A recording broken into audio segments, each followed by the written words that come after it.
Welcome to Inspired Edinburgh, the home of powerful conversations. I'm Elliot Reeves, and my guest today is Lisa Williams. Lisa is a world-renowned psychic medium, author, speaker, healer, and spiritual teacher. As a child, you began to realize that you had an ability to see things that others couldn't. This would become your gift. In 2004, you were discovered by American television host, media mogul, and creator of Jeopardy and Wheel of Fortune, Merv Griffin.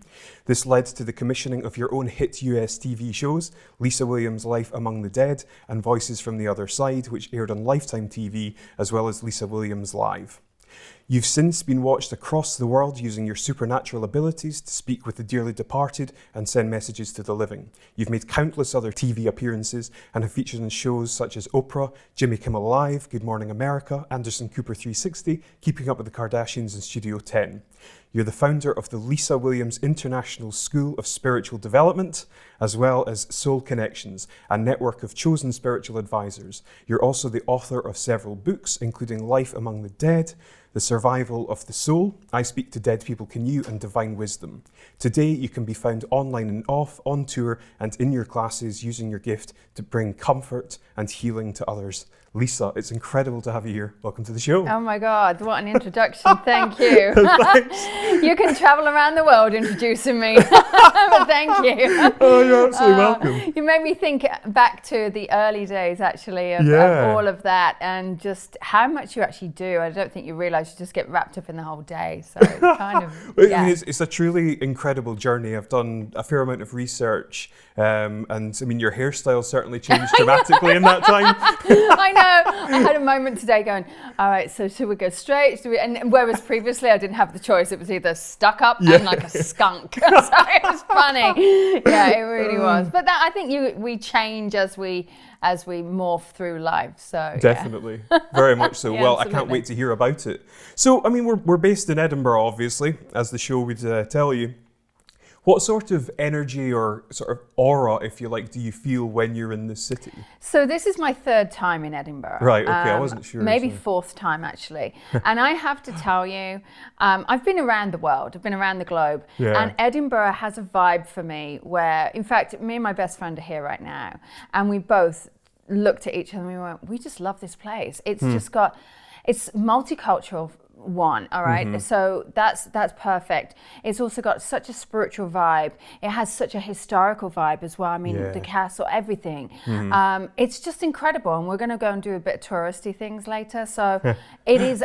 We love it. We love coming here. So when I'm ever invited to come back to Edinburgh, there is no shadow of a doubt. I'm like, absolutely, absolutely, I'm coming. So I love it. I love Edinburgh. It's one of my favourite places. Brilliant. Mm-hmm. Well, Edinburgh's delighted to have you here. Thanks. So if we can go back to, you know, your early life and your childhood, I mean, if you can just sort of set the scene and maybe go into a bit of detail as to what that was like.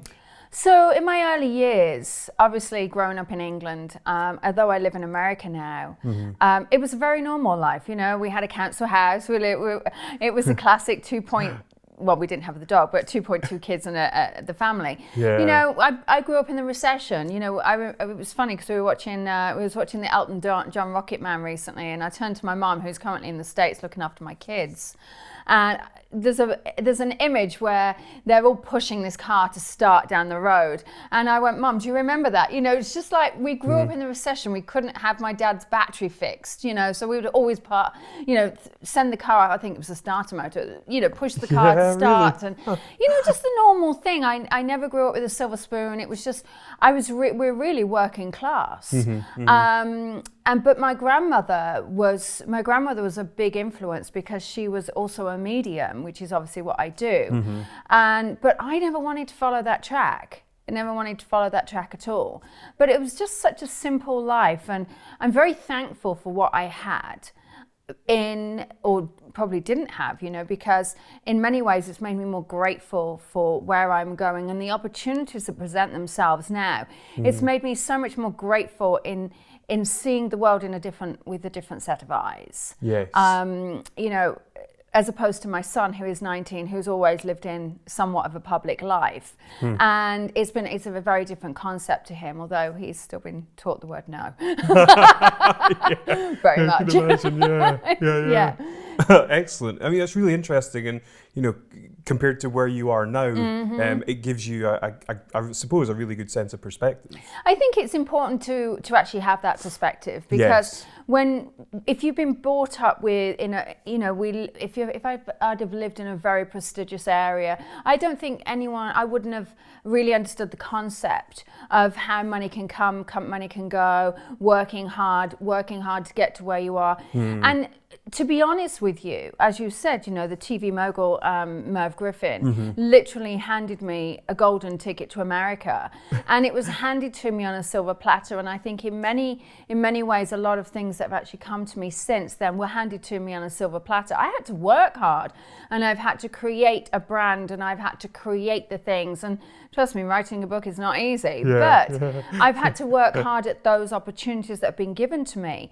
But if I hadn't have had, I think, that background that my parents helped me with, I don't think I would have had the appreciation of where I am now, and the appreciation of the support that I've had, because I've had the support from millions and millions of people around the world, which I'm so grateful for.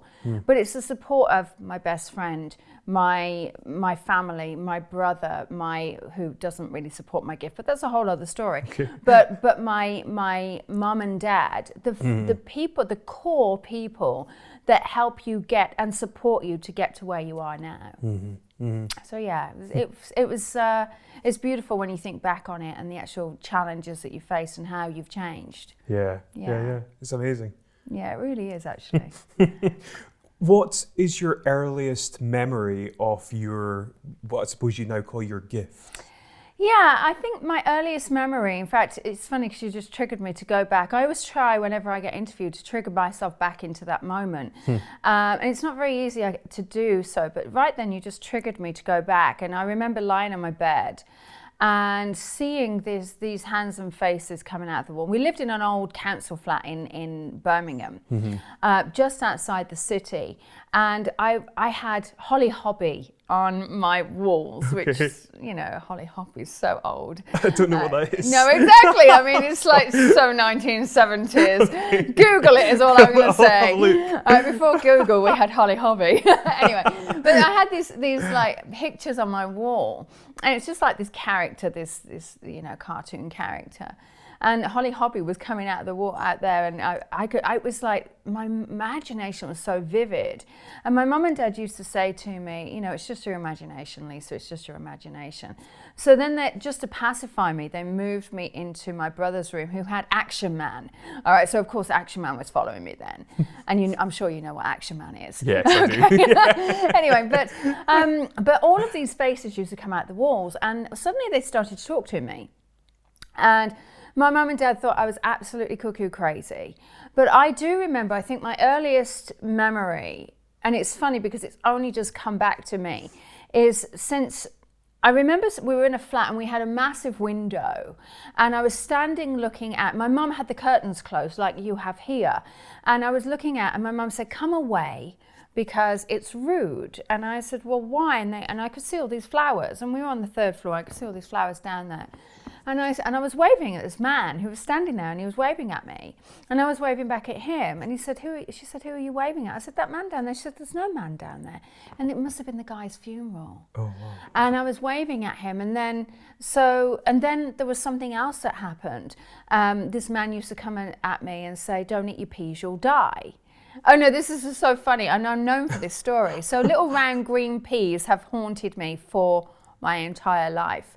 And I used to say, Mum, there's this man standing in my corner of my room telling me not to eat my peas because I'll die. Don't be so silly, Lisa, normal whack, you're being silly. And then before I know it, I have this phobia about these peas. I mean, seriously, I'm 46 almost, and you can flick a pea at me, I'll go running. It's like a mouse going across the floor. I'm so pathetic. I need to get the peas away. I know. And then it was so funny because about 12 years ago, no, probably 13 years ago, my dad said to me, Lisa, what is it about your pea phobia? I said, I don't know. Now, bearing in mind my dad is a skeptic, he said, your father's great uncle died choking on peas. Did you ever think to tell me, Dad? I mean, seriously. Oh my God. So those are my earliest things that I remember. Yeah. And I remember astral traveling, and I remember, I remember astral traveling and finding my dad on a golf course. And then I woke up the following day and I said to my mum, I said, was Dad on the golf course last night? She said, yeah, how did you know?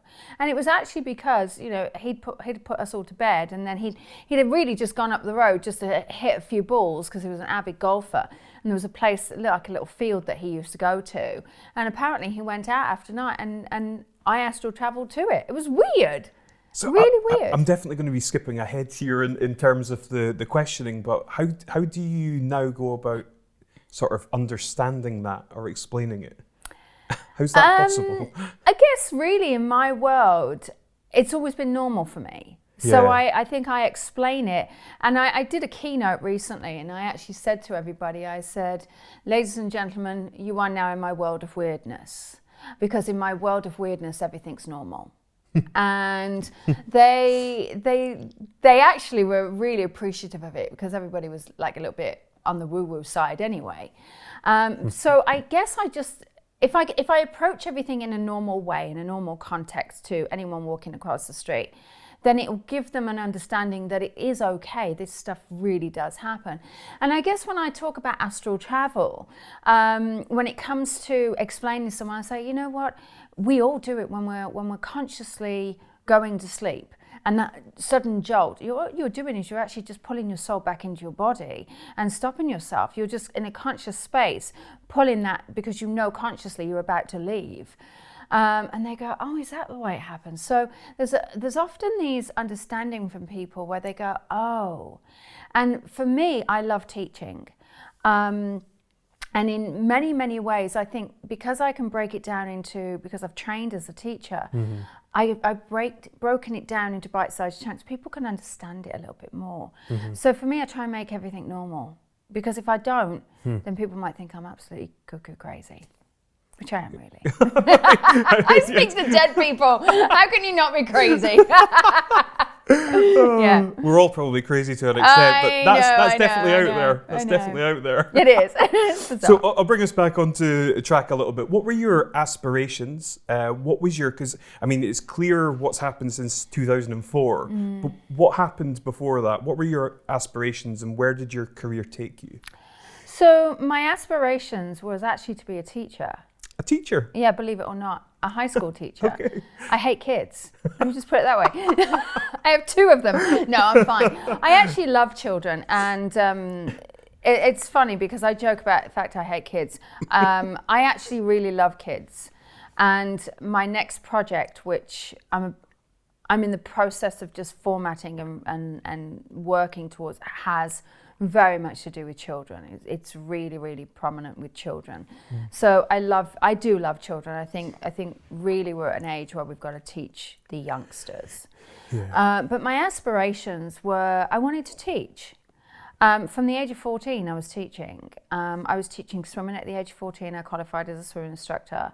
Then I used to teach gymnastics. I was very much a PE teacher. I wanted to teach PE. That's what I went to university for. Didn't finish my degree because then I realised I just didn't want to teach kids in a school. I think it was a school system I didn't want to be in.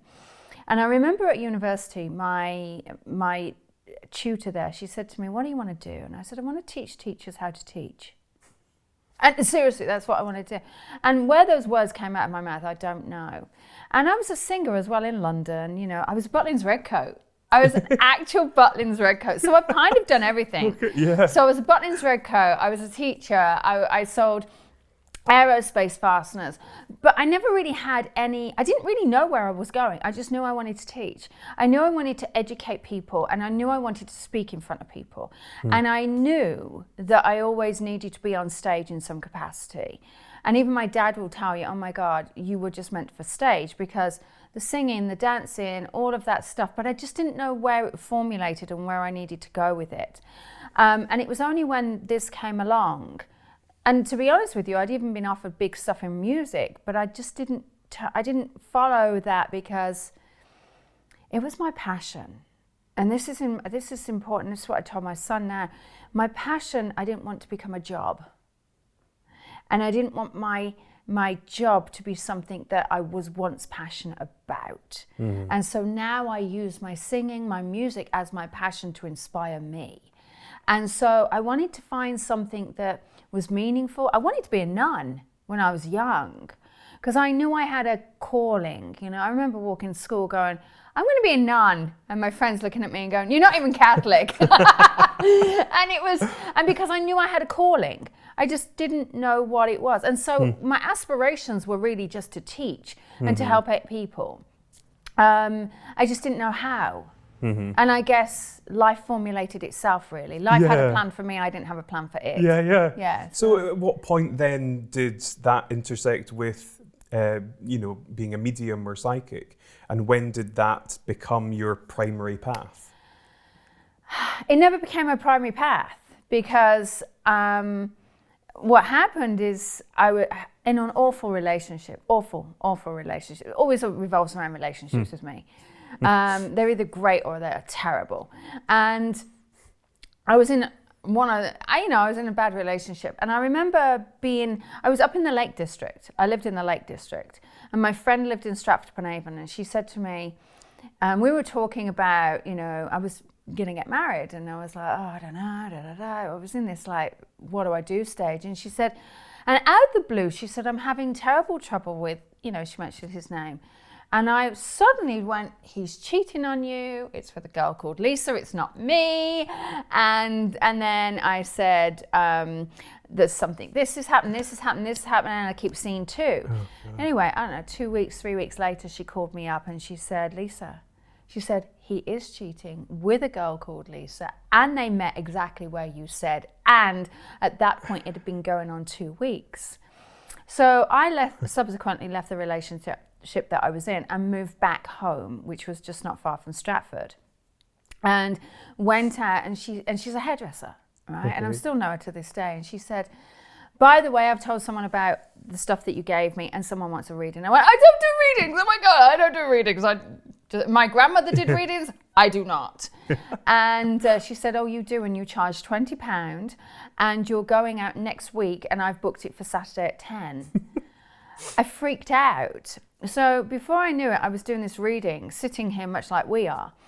And I was like, this is just ludicrous. And it was the most painful, excruciating 2 hours of my life, because I tried and tried and tried, never trained in it and done anything. I still haven't trained in it, but it was 2 hours of excruciating pain, because I'd actually got everything out that I needed to say in 20 minutes. And I thought I needed to give so much more. And so there was a lot of an educating side to it. But it was amazing. And then she told a friend, and then someone else told a friend, and someone else told a friend. And before I knew it, I had a clientele of 6 months. But I was still working in the day. I was in sales. So, and then I became a single mom. And then something had to give. And I ended up losing my job. And I just said, oh, you know what? We'll see what happens.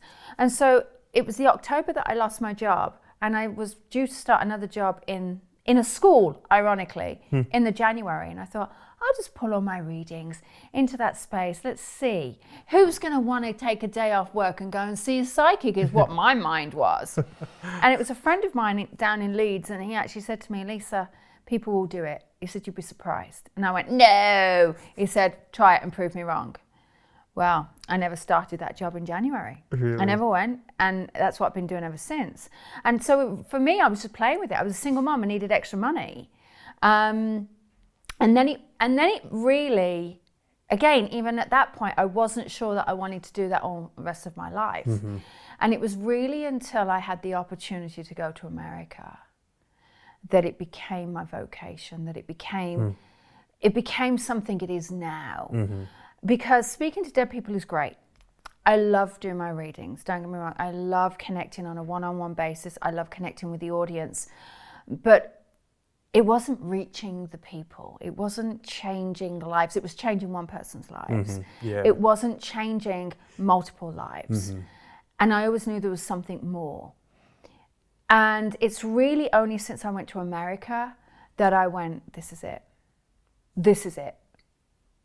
And I think, and I've got chills as I talk about it, because it's only been in the last 14 years that it's formulated into where I need it to go now. So before I guess I was playing at it. I was like, it never really felt like it was my true thing. Now I know it is. Yeah. So, did you ever envisage that you would become, I mean, I don't really like the word, but famous? Or, because I mean, you've been on some of these, I mean, they're huge big. talk shows, Yeah. like crazy big. Yeah. Was that ever part of the plan? So here's the funny thing. So when I was a kid, I used to practice my signature. Don't ask me Just why. in Maybe case. I'm psychic. I don't know. Maybe I'm psychic. But I used to practice my signature, which was so weird. But I never wanted to be famous in that respect. Otherwise, I'd have followed that musical option that I had. But I never wanted to be, I guess famous is the wrong word, and I understand that because in my world, I guess I'm a kind of an A-lister in that world. But in many ways, I knew I had a message. I knew I had a purpose. I knew I had a reason. Did I expect it blowing up in the way that it did? No. No. I mean, I was getting recognized before I was even on TV because people were like, oh my God, you're in that commercial. I'm like, who are you? And how do you know my name? And I was really freaky. But it was incredible. I mean, I'm blessed. I'm very, very blessed. And I love it. I guess it's not, you know what I love more? Is your book changed my life. Thank you. When I hear that, then I know I've done my job. Being recognized for the person speaking to dead people is great. Oh my God, you're that person on TV. Not a problem. I love that. But I have to thank you for your book that you wrote. It changed my life. I have to thank you for giving me the tools to now start me off on my mediumship. Thank you for being my inspiration. That is the stuff that touches me. Oh, I love just that. gets me. Yeah. In what way then is the work that you do today now different from then? You know, in what ways it evolved? I'm older. I'm older. I'm wiser. I don't know about wiser. I think back then, if I look back to 13 years ago, I've been doing this 20-something years now. If I look back, I've realized that my knowledge and my wisdom and my understanding of the work is much more, it's on this level that is beyond. When I look at the old stuff that I used to teach and how, because I look back, I always think it's important to look back and just to see where you are and where you've got to and evolved. So when I look back at the old stuff that I was teaching, the old stuff that I was writing, I was like, you do not know half of the stuff that you know now. And so I guess for me, I got a little bit more in depth. I've got a little bit more detailed. I've got a little bit more wiser. I'm now able to explain it. And so now when I am standing in front of groups, I can now break it down. Now I feel like I can stand on the stage and do a keynote speak and not have to worry about screwing it up. I'm defaulting to, let's speak to dead people, shall we? Because it's my default. I feel like I can completely own where I'm at because I have so much more knowledge, understanding, because I've done so much more, I guess, work on myself as well. And I think that's part of it, is a lot of people come into the spiritual industry and I have to call it an industry because it is now, but people come into this spiritual work and I can speak to dead people, let me help you, but you have to work on yourself. And I have done so much work on myself. You know, I joined that whole American thing, let's go to therapy, right? So I went to therapy. I've had thousands of dollars of therapy, but it has helped me understand who I am, what I want. It's to help me understand my journey. I have got deep into the soul level. I'm a happy person, and I can actually now see how I've evolved. And so working on yourself is an integral part of mediumship and psychic worker, and being that inspiration to others is an integral part.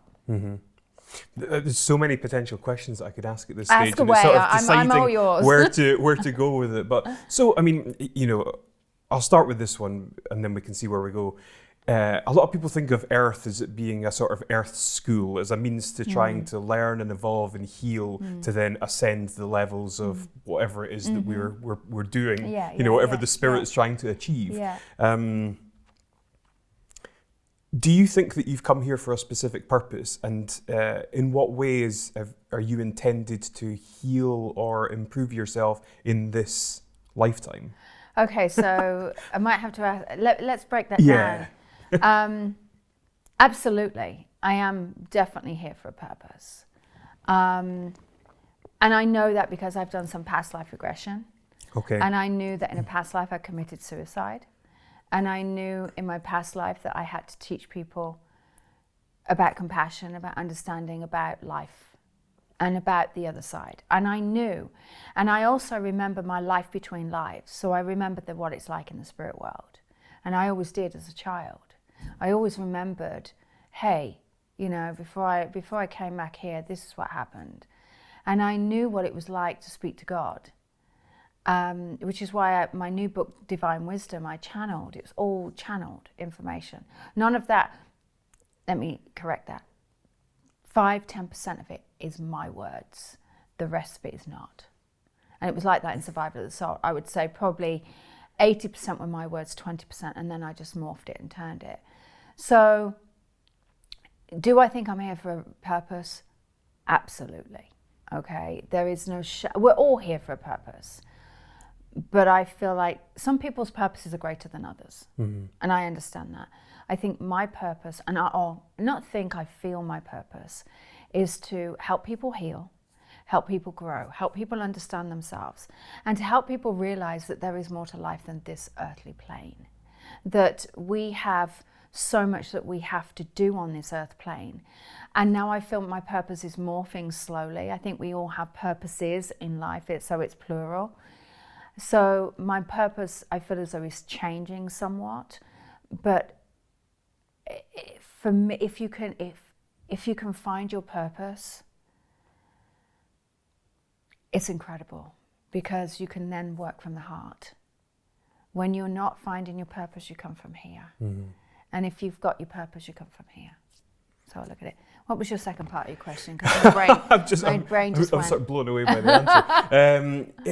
It was to do with you talk about the earth plane, I think you referred to it as. Yeah. So what are the other planes, and where are they, and how do you access them? So for me, I think the earth plane is, the earth plane is very dense, the earth plane is very dense, and I've learned a lot through my trance work. So I'm a trance medium. Not many people know that. Most people want to shy away from it because it's like, oh my God, she's now this other person. So when I trance into Josiah, or I trance into Anu, I become a man. And I may physically still look like a woman, but my face changes shape, and suddenly seriously? Seriously, it's quite crazy. And I speak in a different accent. And the philosophy that comes through is absolutely unbelievable. And the philosophy that I've learned from the higher realms is the fact that we're continually evolving. There are different planes, different levels, different dimensions. Suicide, those people who have murdered, all of the stuff that people look at and go, oh my God, and shy away and sweep under the rug, really, really are dealt with over there, There's no differentiation, and every plane can access each other's plane. And it's quite fluid. And it's just a place of beauty. I had a near-death experience that started me off on that journey of just, looking at it. And the planes are very incredible. And I write about it in Survival of the Soul. But again, it was my early work. So when I go back into my knowledge now, I have so much more knowledge than what I wrote in that book.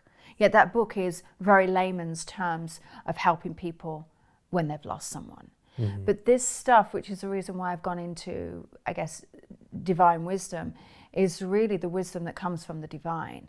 It's the knowledge, knowing that we're always transforming in life. It knows that when we transcend into the spirit world, that we can communicate with our loved ones. It's easy to communicate with our loved ones. We also communicate with other people that we have lost. And so we are interdimensional.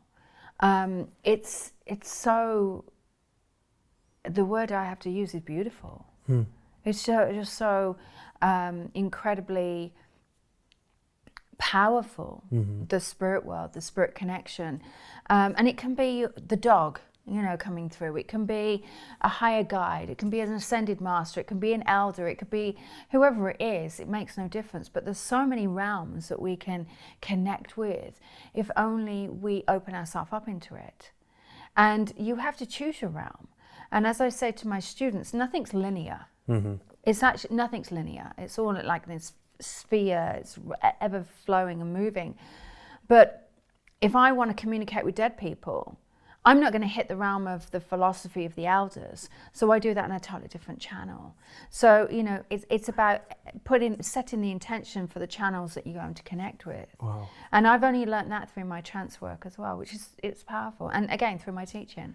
So in some granularity then, I mean, by what means do you connect with other realms, the spiritual realm? How do you actually do it? So it's a great question. It's a really great question. So let's talk my psychic side. My psychic side, I can read your energy, I can read your aura, I can just connect in. It's like a boom, boom, boom, boom, boom, and just off you go. It's like a second nature to me. Okay. It's like an accountant looking at, some figures, where I'm like, that's all jargon to me. He's like, and he knows, it's like a trained eye. For communication with the spirit, I set an intention. So I always set an intention and say, I ask for my spirit guides, my angels and loved ones to come forward, help me connect from this source to the next. I ask for the information to come through clearly, concisely and accurately in the way that the person like Elliot can understand. And that's just really opening and setting the intention, because I've said I want the information clear, concise and accurate in the way that you can understand. I don't need to understand it. I don't care. You need to. So I've set that intention. Now, when I go up into the guide level, so that's when I connect with my guides. If I set that intention with my guides, that intention's not going to work, because reality is I don't want the information to come clearly, concisely and accurately in the way for you to understand, because actually it's not our filter. Our ego is saying to us, we have to understand it. And really, reality is our soul needs to understand it. So I connect with my guide. When I connect with the ascended masters, or if I connect on a higher realm, or to, the divine, whatever you want to call it, God, whatever the bigger word is, or to my elders, I then slip into a trance-like state. So I ask for them to come in. Even when I'm writing, even when I'm doing my divine wisdom, I'm like, okay, just use my body. And I will literally just, my hand, I can hold a full-on conversation with you and write. And it will just, it's like a download. What? And it's bizarre. It's bizarre. And it's like I go into this altered state. Yeah. And not many people, people are used to seeing Lisa Williams as the medium. They don't want to see this like weird, my eyes don't roll in the back of my head like Whoopi Goldberg. It's fine. But it's a very weird thing. It's not the mainstream norm. So of course I have to make it change. But I mean, it's powerful. It's like a different level that I go to, and it's humbling. I think that's probably the word that I have to use. It's very humbling. And I say to my students, who do you want to serve? Do you want to serve spirit, or do you want to serve the person? Because reality is, if I'm serving the person, and this is how I work now, is naturally my work is going to heal. Naturally. However you look at, whoever it's going to touch, it's going to heal. So I'm not worried about that. That's a byproduct. If I'm serving the person, I'm serving an ego, because I'm serving what you want to hear. But you may want to maneuver it into a certain topic, but that may not be what you need to hear. Your soul needs something else, because we are just really the shell of our soul in that respect. Yes, yeah. And so if I'm serving spirit, when I'm serving spirit, spirit is going to give me everything that you need. The reason is because spirit knows you better than you know yourself. And so when I serve spirit, I'm serving your deeper self. I'm serving your higher person. I'm serving your soul. And as a byproduct, I'm doing the healing too. So when someone comes into that, let me serve the person, you're serving the ego. Yeah. And that's where my work has changed and morphed. Because a lot of people in mediumship, they go, I want to know his name, his date of birth, his address. I want to know this, this, this. And I'm like, no, because you know that. You know that. I don't need to know that. As long as I get a couple of attributes and a little bit of evidence to make you realize, hey, your grandfather, loved trains and blah, blah, blah, blah, blah. And then suddenly you're like, yeah, that was my granddad. Now let me bring in his energy. Now let me help you feel what it's like for me to connect. Because that is powerful.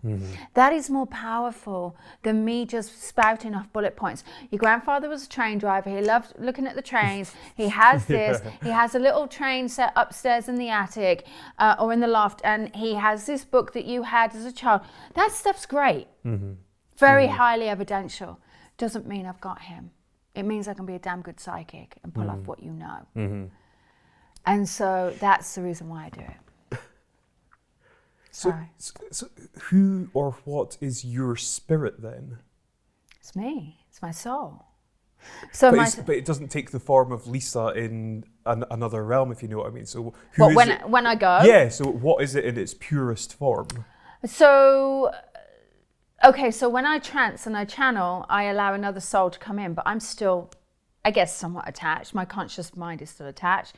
But when I access the soul, the accessing of the soul is really who I am at a core level. Yeah. Some people want to call it the inner child. Some people want to call it the little girl. It's who I am at a level. It's my purpose, my passions, what I'm supposed to be here for. It's all of that rolled into one. It's the kindness, the goodness, all of that. I have an ego. People piss me off. Sorry, I shouldn't have said that, but people do. That ego part of me is not my core, because my core is, how can I help? How can I serve? What is it about? And that is where the core lies. And not enough people access their core.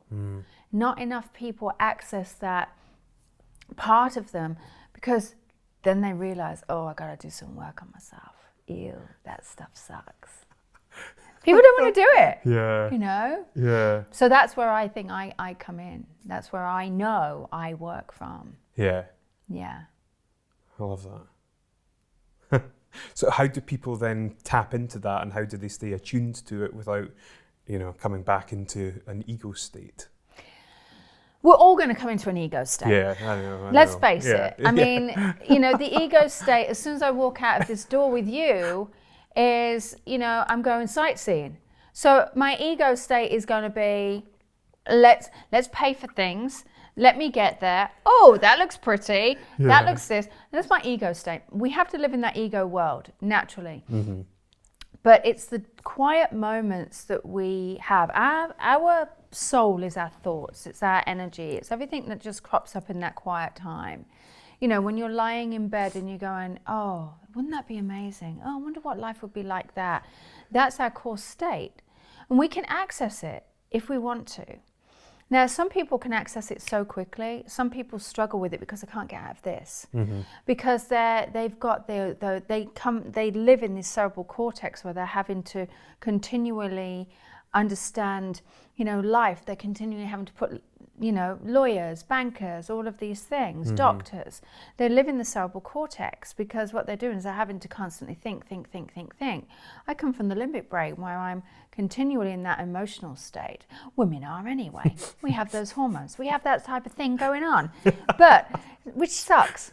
However, when we're in that brain, that part of our brain, in that emotional feeling, we can actually hit that sense. And it's really, some people struggle with it. And I understand that some people struggle with it. But when we can connect into our soul, our core being, through meditation, through music, through art, through what we do, what used to obviously be called our right brain thinking.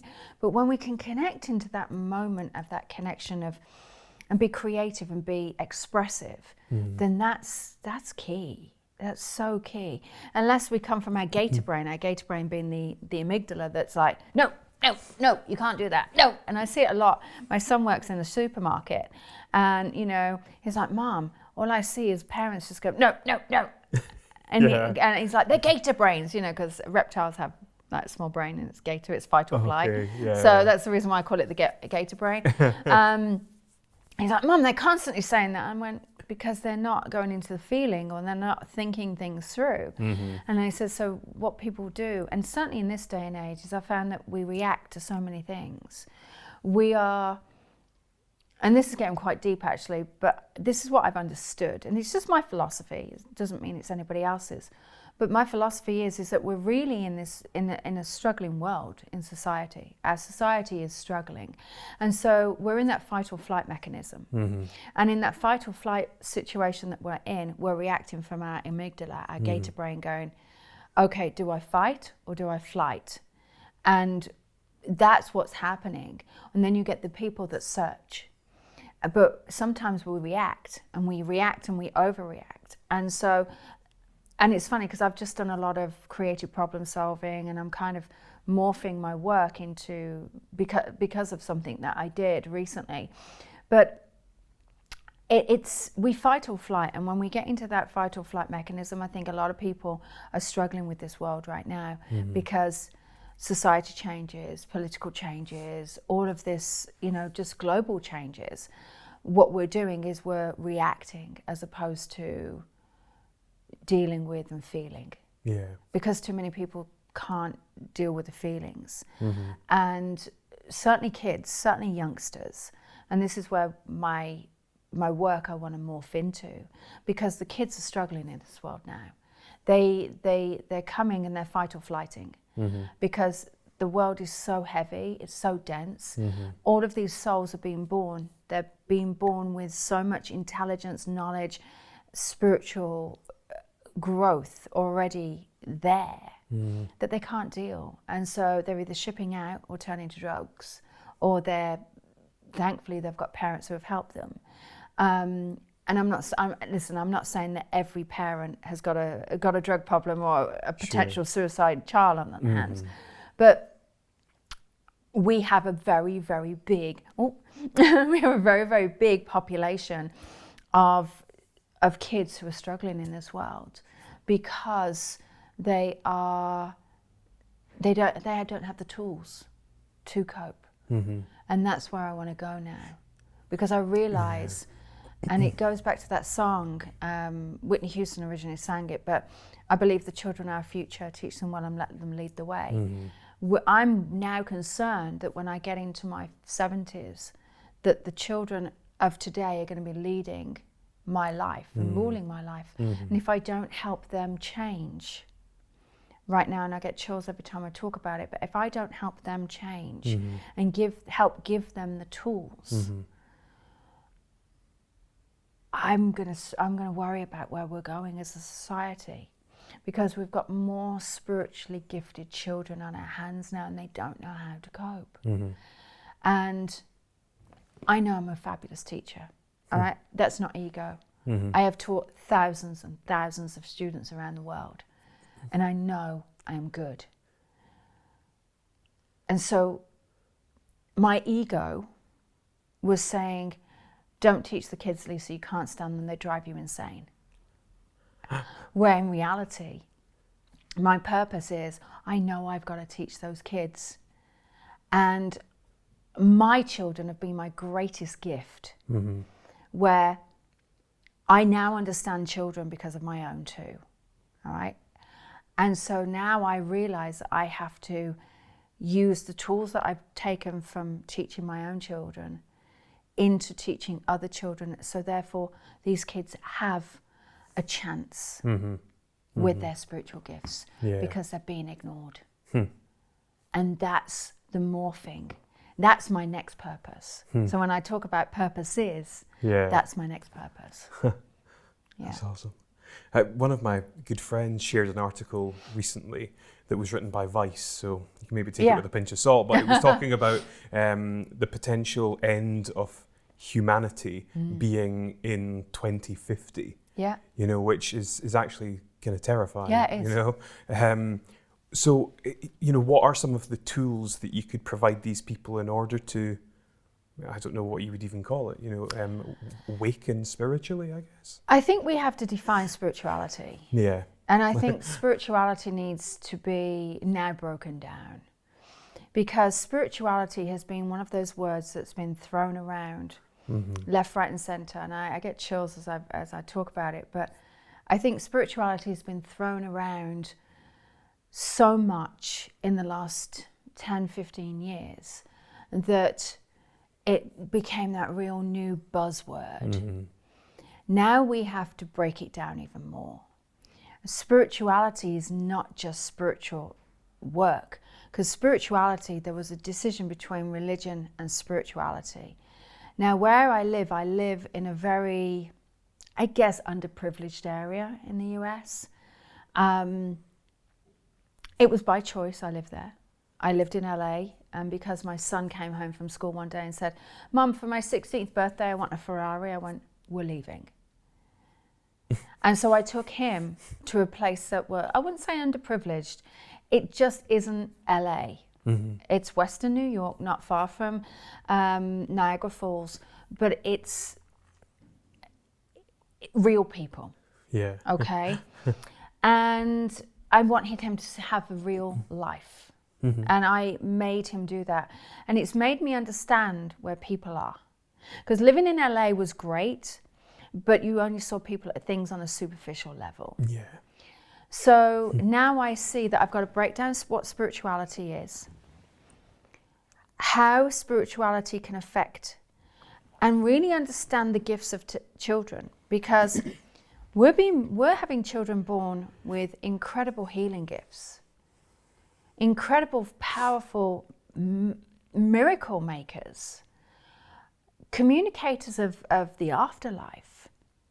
We have got communicators of this life. We've got communicators of this different dimensions, and the energy workers. And it's becoming so powerful that they can't deal with the density of the energy in the earth. And so therefore, I know that I've got to help them. I can't do it all. I want to create a network, and this only came about last week. So you're the first person for me to talk about. Love it.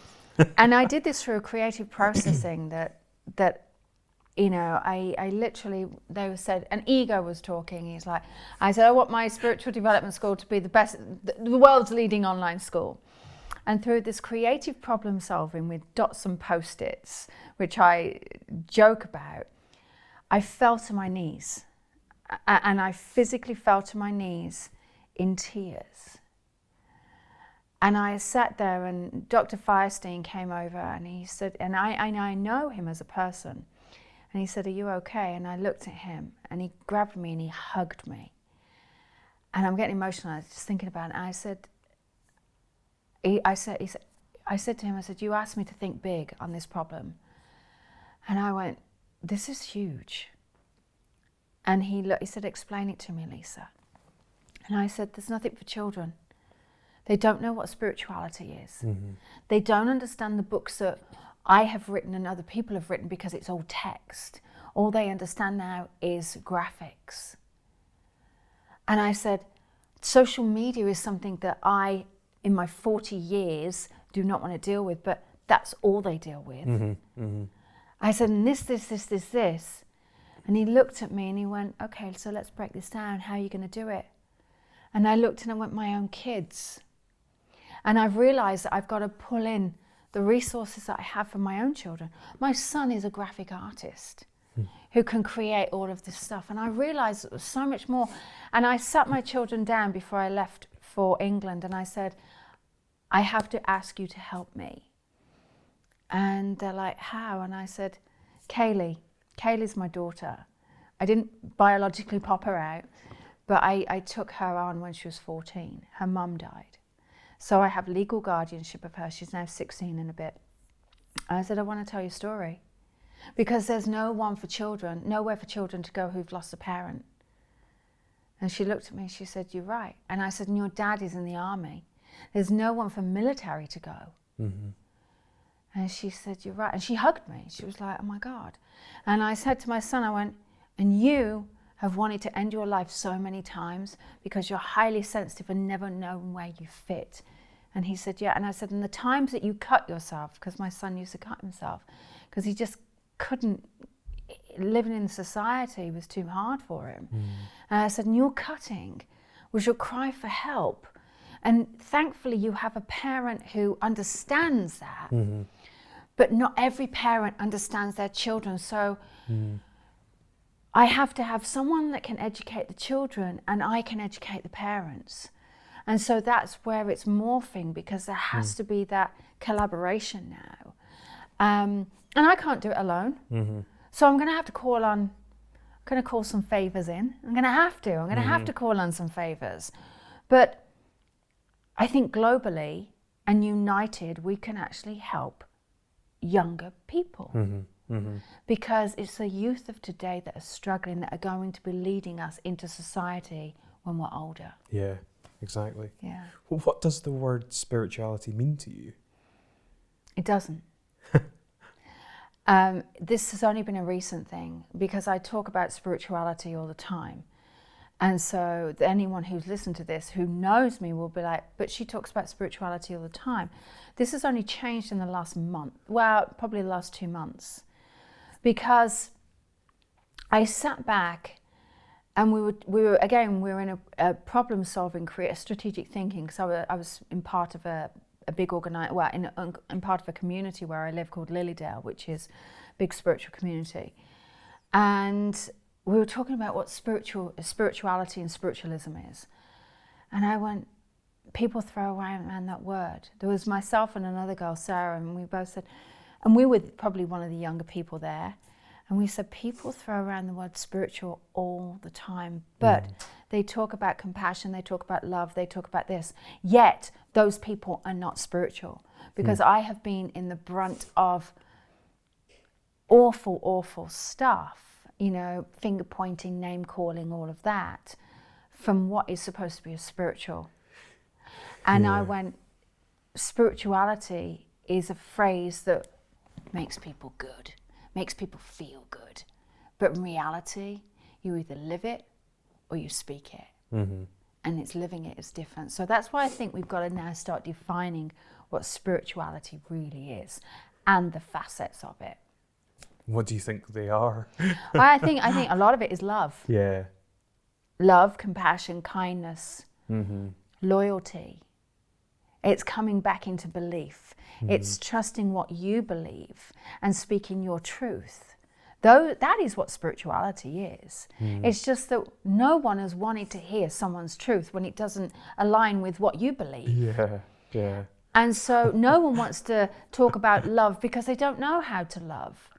And you don't love from your heart because your heart pumps the blood around your body. You love from the soul. So, I've started to look at it. I've started to really analyze it in the last 2 months. And I guess my work has changed. It's morphing slowly.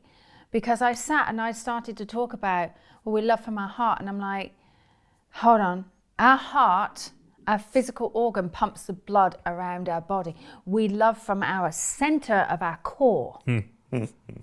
Yeah. That's where we love. We don't love. We might love from the heart space. But reality is that heart space is the center of our core, a center of our being. And that's why I feel like we need to break it down into loyalty, trusting, speaking our truth, everything else, which all of these other people speak about and I speak about, but yet we encompass it in the world and in the word of spirituality. I love that. Yeah. I love that. We're getting deep. Yeah, we are. Deep. Super deep. Absolutely love it. Yeah, it's absolutely. Yeah, honestly, I love it. I'm loving the conversation. Yeah. Great. So good. Yeah, me too. I don't get to speak very often like this, so I love it. So, are you an advocate or supporter of things like meditation or, flotation tanks or Wim Hof breathing or, ways of being able to, access the core energy as opposed to... I think you have to be. What are some of your favorite techniques? Well, I'll tell you honestly, I don't meditate. Do you not meditate? I hate meditation. Seriously? Oh God, it bores the hell out of me. Honestly, and we had to. So it's funny. So many people just talk. I know. People in the spiritual realm, or people, that identify as being spiritual people, or like, meditation is like your bread and butter. No. Okay. And you know what it is? Is I break it down. I think this is the teacher in me. Gosh, De Montfort University has a lot to answer for, seriously. But I break it down because I look at what is meditation. So meditation is breathing. So I break it down to our breath. So let's come down to our breath. Do I practice breath work? Absolutely. Do I practice yoga? Absolutely. Do I eat healthy? You have no idea. I'm as vegan as they come. I'm hardcore vegan. Hardcore. I mean, I am. Is that because you don't like killing animals or because you prefer vegan food? So let's break it. So originally it was because I lost 75 pounds on being vegan. Whoa. Okay. Then I went back into eating some dairy and a little bit of fish. And then I went, no. And then I started to feel the animals. And then I changed all my products to cruelty free. I'm the person in Boots that annoys everybody because I'm standing there and I'm on my phone on the PETA or whatever it is, PETA, organization. I'm like, is this brand? Because not everything is vegan or not everything is cruelty free. And so I will only buy cruelty free products. I'm a shoe freak, all right, I'm going to tell you. But even now I'm morphing into non-leather shoes. Okay. And I put a pair of shoes on the other day. I thought, oh my God, these shoes feel like glove. And then the woman said, it's real cow's hide. I took them off my feet. I said, thank you. She said, are you not going to get them? I went, no, they're a dead animal. And she went, oh. And so now I'm vegan because it used to be for the health benefits, but now it's for the animals. Now it's definitely. So, okay. But interestingly enough, I noticed that when I am clean, my body is clean, meaning, I read my friend jokes about it. She's like, I'm such a light when it comes to alcohol. I can't drink. So when I am clean eating and I don't have any form of dairy products, and that includes honey, I am clean. My energy and my connection to spirit is beyond. It is unbelievable. And so what I found that the cleaner I am, the better I am. So it's just interesting. Okay. Yeah. So I'm a big advocate for, all the recycling and everything else, but vegan food. And I understand people, they want to eat meat. My son is the biggest carnivore, and he'll be like, Mom, and I'm like, it's a dead pig. He had a name once, Percy, and it's and I do that, but it's funny, but I'm absolutely okay. If someone wants to eat chicken, I'm fine. If someone wants, but I now have found that I can't walk into like Tesco's. I lovingly call it Crazy Tesco's. I can't walk into Crazy Tesco's and I can't walk past the meat. It's so bizarre. Oh, jeez. It's so bizarre. Yeah. It's weird. It's just me. So I guess maybe when you evolve to the higher levels of consciousness, killing animals probably doesn't become something that you're in favor of, perhaps. I'm not sure. I don't know. Listen, I'll quite happily sit there. I remember sitting there with Joe Dispenza when he's eating chicken, it's fine. Joe Dispenza's like amazing. I've got a funny story about Joe Dispenza. I thought I never met him, and I thought we were at a Hay House convention, and he turned up and I was waiting for my limo driver to turn up. I said, oh, are you taking I said, are you taking us to the I can do it? And so he often jokes about, I'm just Lisa's limo driver. So funny. Oh my God, it happened years ago in Australia. It was hilarious. I had no idea who he was.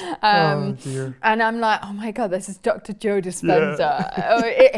He's such a great guy. We often sit there and talk about American football now because, it's so funny. But, I think it really is up to them. But when I break down that core and now I've started to work on that soul level, and because I think of the work that I've done with animals as well, I've done a lot of communication with animals, I can't do it.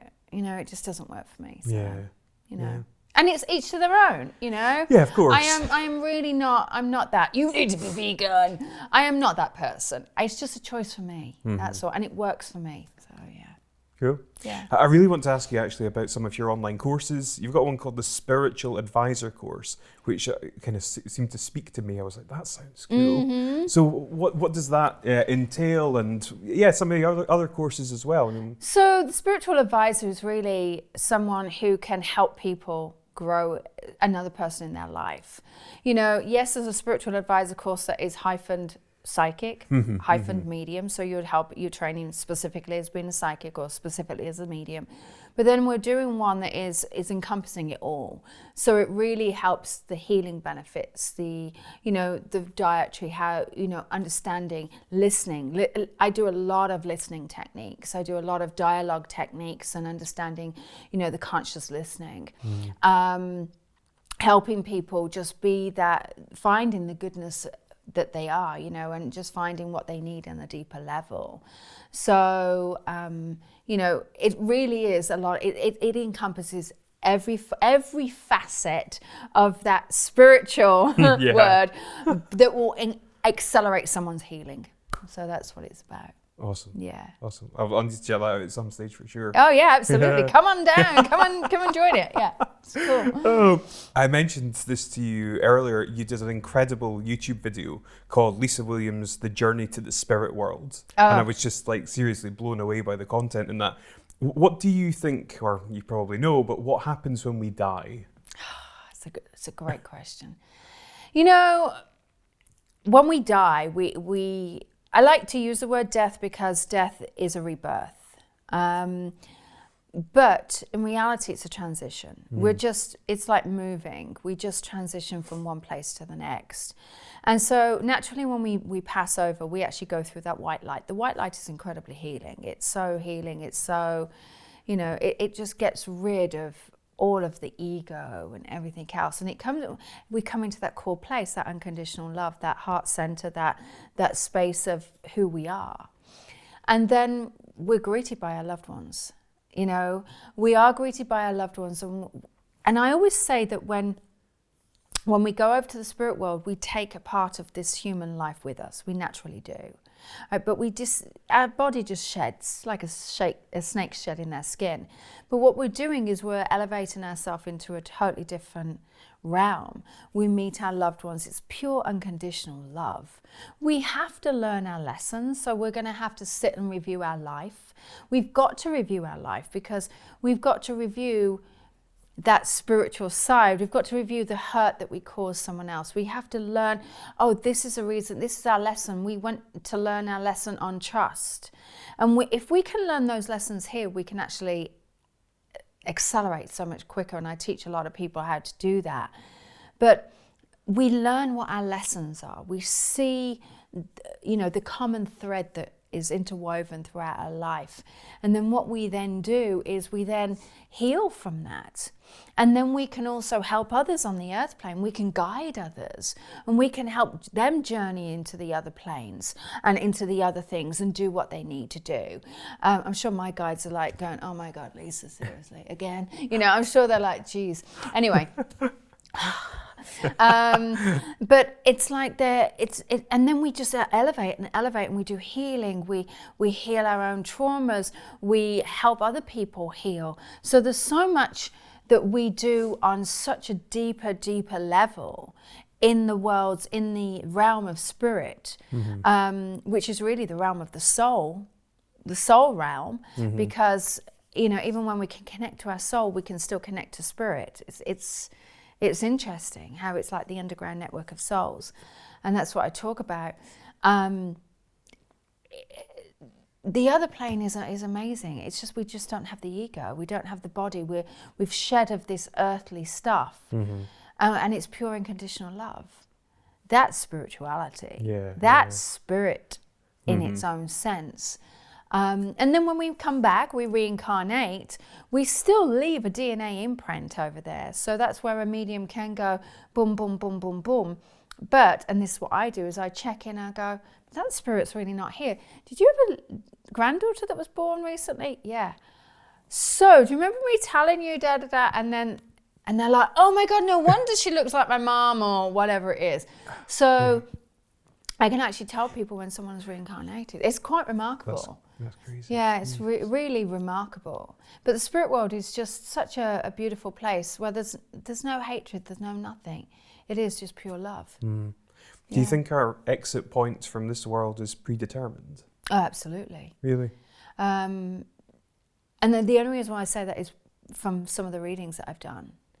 And I only know that through the readings I've done, because I've seen where, hey, listen, they had an exit point. They had an exit point, and that exit point happened 4 years ago. But, you know, so I do think we have exit points, and I do think they are predetermined. But we can also make another contract up.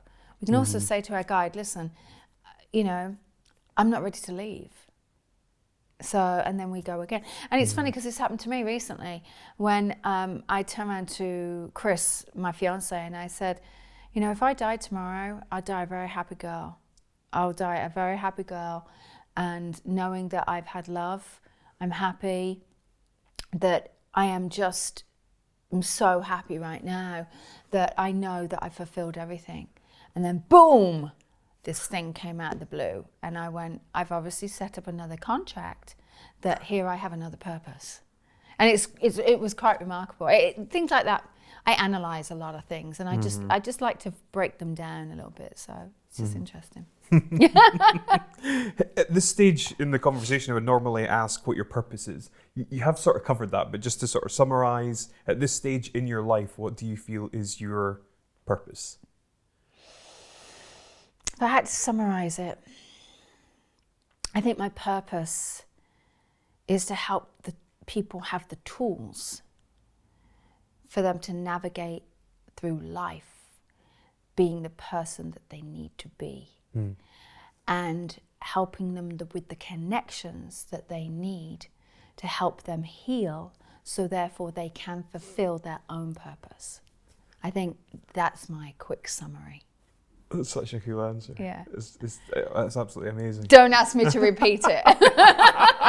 Because I have to think that through. Yeah. But it was, you know, and I just had to think about that, just that whole purpose. Yeah. This is probably a more ego-based question, but what would you like your legacy to be? I guess that, really. Yeah. I would like my legacy to be a couple of things, really. I'd like my legacy to be person who helped raise the awareness of spiritualism, which is the religion of mediumship, I guess, or where it's come from. I'd like to be recognised for that, but I'd also like to be recognised for the healing purpose of what spirit can bring. So yeah, it's crazy. I don't want to think about that. It's bizarre. Yeah. Yeah. How do you define success? What does success look like to you, Lisa? Success is not money. It really isn't. And a lot of people look at me and they say, but you're successful. I'm like, no, I'm not.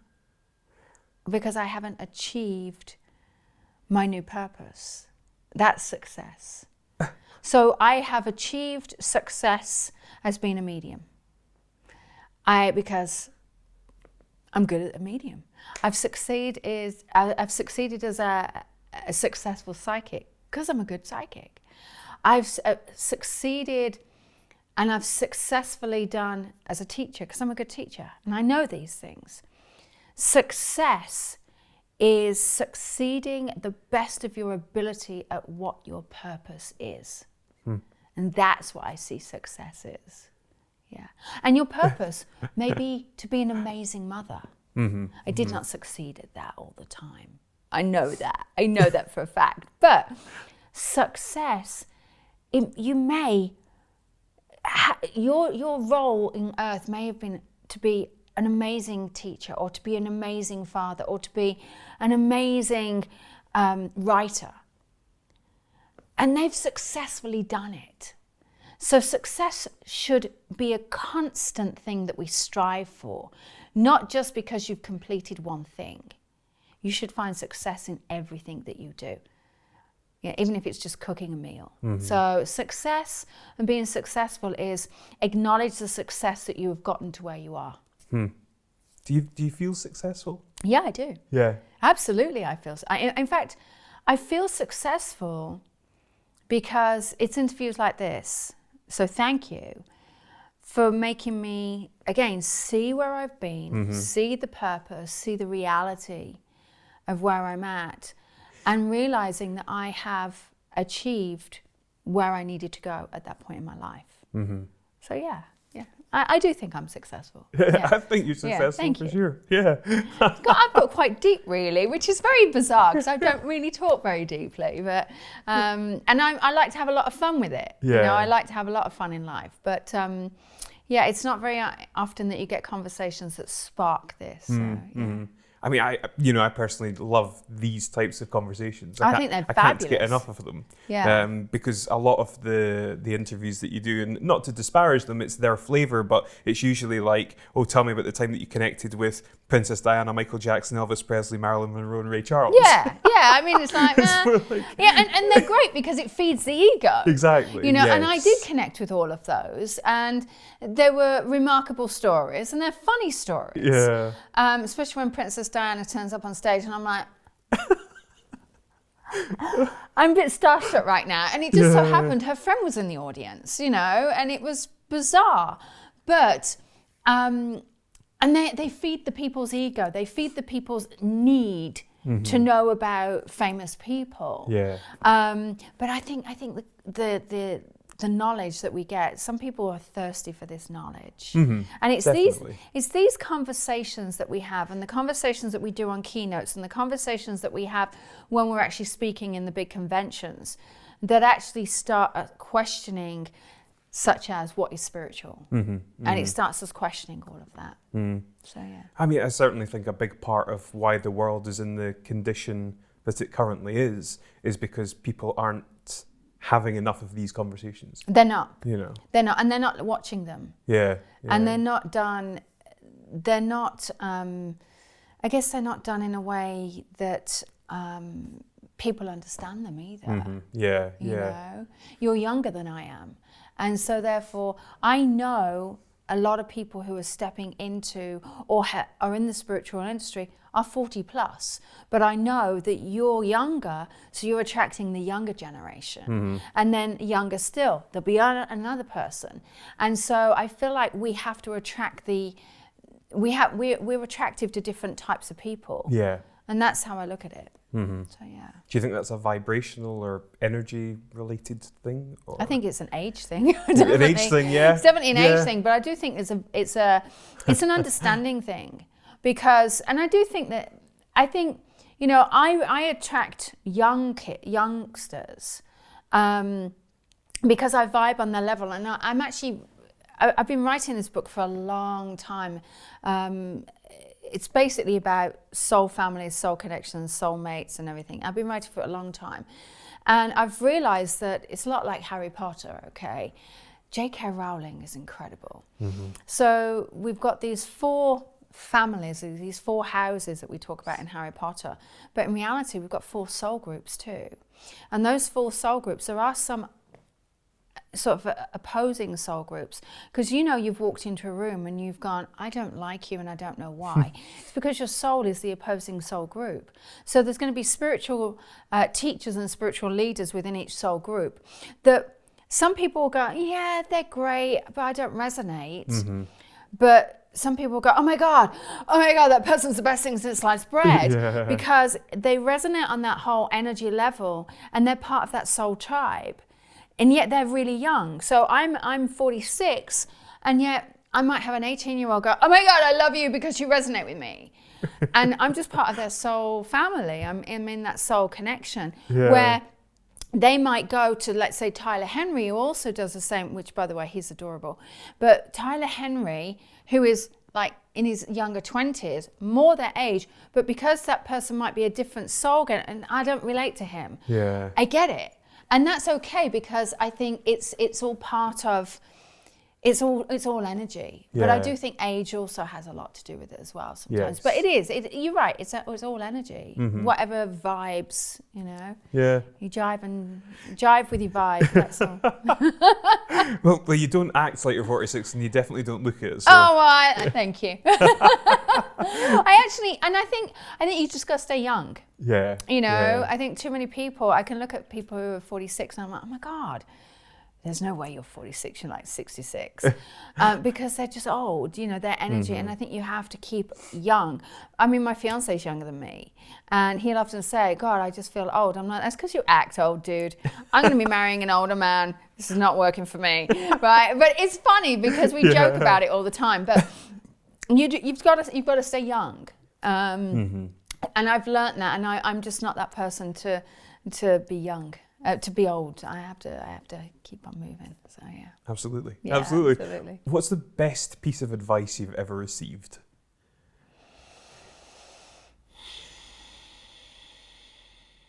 It was probably from Merv Griffin. It was probably from Merv Griffin. And you know what he said? He said several things. I mean, one, that guy was remarkable. I didn't know who he was. I had no idea who he was. And many people around in your age won't know who he was, but he's the guy that discovered Tom Cruise, Whitney Houston, all of these big people. He was the Jimmy Kimmel of today, you know. But in a lot of ways, Merv actually said to me, he said, stay humble and stay squeaky clean. Don't think I've done that, but that's okay. He said, stay humble, speak your truth. And he said, and heal the world. He said, and that's what I see in you, Lisa, and that's why I want to create a TV show around you. And he gave me that. And my grandmother's piece of advice in my work was, and again, another simple piece of advice was, always trust your gut instinct, it will never let you down. So I guess and the other one was, you know, listen, you know, only push when your body wants to push. When I was delivering my son, that was probably the best piece of advice I've ever had. But that doesn't involve spirituality, of course. But those three pieces of advice are probably my best. But truly, from Merv Griffin and my grandmother, were just amazing. Amazing, yeah. Probably what you needed at that time, you know, in your life as well, I guess. Yeah, absolutely. I definitely needed that at that time. But I've always stuck with Merv because he always said, never reject a hug, never reject an autograph, never reject a photograph. He said, because those people will keep you where you are. And it's true. Yeah. It's absolutely true. And it's powerful stuff. When you can connect to people on that level, you're touching on a soul level. Yeah. If you had the opportunity to speak to your 20-year-old self, what would you say? Oh God, don't do it. So it's funny because obviously I have these conversations with my children, you know, my daughter's 16 and my son is 19. And I guess my advice to them is to live from the heart. Live doing what you want to do. Live, and the best piece of advice I could say is treat people as you want to be treated. Do what you want to do that serves your heart, serves your soul, serves your purpose, not necessarily your passion. Because, as I've said before, your passion then becomes a job and then you're no longer passionate about it. Really, really live with that purpose and then you can't go far wrong. And don't force. Don't live from here, live from here. And when an opportunity comes at you, don't live in fear. Don't go, oh my God, I don't know whether I can do that. Just say yes and see where it takes you. Because that absolutely can change your life. I never wanted to live in America. Never wanted to leave the UK. Never. And I said yes to an opportunity.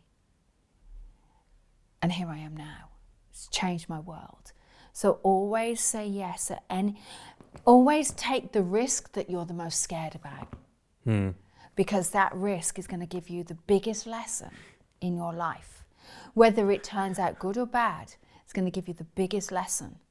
And you are going to, as long as you change your life and you keep on striving, your life will be amazing. But only you have control. And step out the box. Don't live in this box. Yeah. I don't know where you channeled that answer from, but that was spectacular. Yeah, it's true though. It's true. So good. Yeah. Jeez. That's not even to my 20-year-old self. I would just say that every day. And it is every day, Yeah. you know? Yeah. I'm having this conversation with my son and he's like, Mum, and you know, he was worried about going to university, college, and I said to him, don't go. And he went, what? Now listen, every mother at this time in their son's life is like, college. You know, he's 19, he's graduating from school. He's a remarkable illustrator. His artwork is remarkable. He's been asked to illustrate so many books and he's turned them down. And I said, why? And he said, I'm passionate. He said, I know it's my passion. I said, okay. I said, is it your purpose? He said, no. I said, well, that's your escape. Whenever something happens, you retreat to your drawing book. Whenever something happens, you retreat to your pencil. You are not Christian. Sorry, that's Christian's my brother. Because every time I'm in England, it's really weird. You're not Charlie. They look alike as well. It's so funny. But you are. Me and my mum always get them two mixed up because I'm seeing my brother next week. But you are not Charlie unless you've got a pencil in your hand. And he said, yeah. And I said, what do you want to do? He said, I want to fight. I want to be an MMA fighter. I went, okay, Wow. let's send you off to Thailand. Wow. Okay. And I mean, seriously, what parents say is that? Yeah. But I said, you've got to give me a year.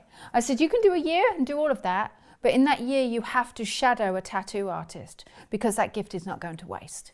And he's like, but why? I said, just trust your mum, she's psychic. But I say, you got to be happy. You got to be happy. Yeah. And if that's what your purpose is right now, be successful in your purpose, be successful in that passion. Make sure that you can support yourself, you know, but follow it. Follow your dream, because I never knew what I wanted to be when I was 19. And at 19, I knew I wanted to teach, but I didn't know what. So I thought I had to go to college to train as a high school teacher. I now teach so many people worldwide that I didn't even know what I wanted to do. So, you know, finding what you want to do at the age of 19 is very hard. Yeah, it is. So yeah, really. Tell him, go and find your passion. Go and find your purpose. Go and do what you want to do. So yeah. Last question, big question. If you could change anything in the world, what would it be and why? Oh, gosh.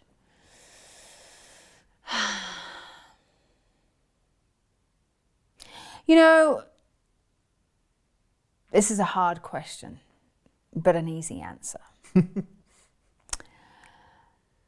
I wouldn't change anything right now, and there's a reason. Because we are having to go through the difficulties that we're going through in life to appreciate where we're going and where we've come from. So when life changes, and it will change, and we are going to become a society of compassion and care again, and coming back to nature, I believe that we will look back on these times and these political times, these climate changes, these global changes, and realise that where we've come from and how much we've changed. Because again, if we've given everything on a silver platter, we're not going to see the goodness, and we're going to get back into a situation what we're at now.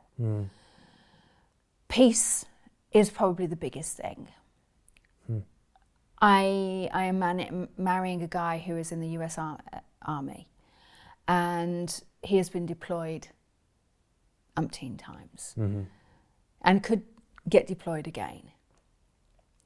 And so when I see what that does, the PTSD in the world, the trauma, the anxiety, all of that, I naturally want peace, naturally. But I also know that we have to go through this to change our climate, to change our world. So on an ego level, I want to change peace, but on a soul level, I know that we're heading towards the right thing. So we're going through the steps to get there. So does that help support the answer? Totally, yeah, absolutely. But it would be peace. If I had a magic wand, bing, the world peace. Yeah. That would be nice. Yeah. I love that. Would be. Yeah. Awesome. Well, Lisa, I just want to say an enormous thank you for being here, for coming here today. It's been just incredible speaking with you. I've loved every minute, seriously. I could have chatted to him all day. Well, you'll need to come back in that case and we can do it again. Yeah, but absolutely. I've absolutely loved it. So I just want to say a huge heartfelt thank you. Oh, you're welcome. You're a beautiful soul, and thank you. Yeah, keep doing what you're doing. I intend to. Thank you. Cheers.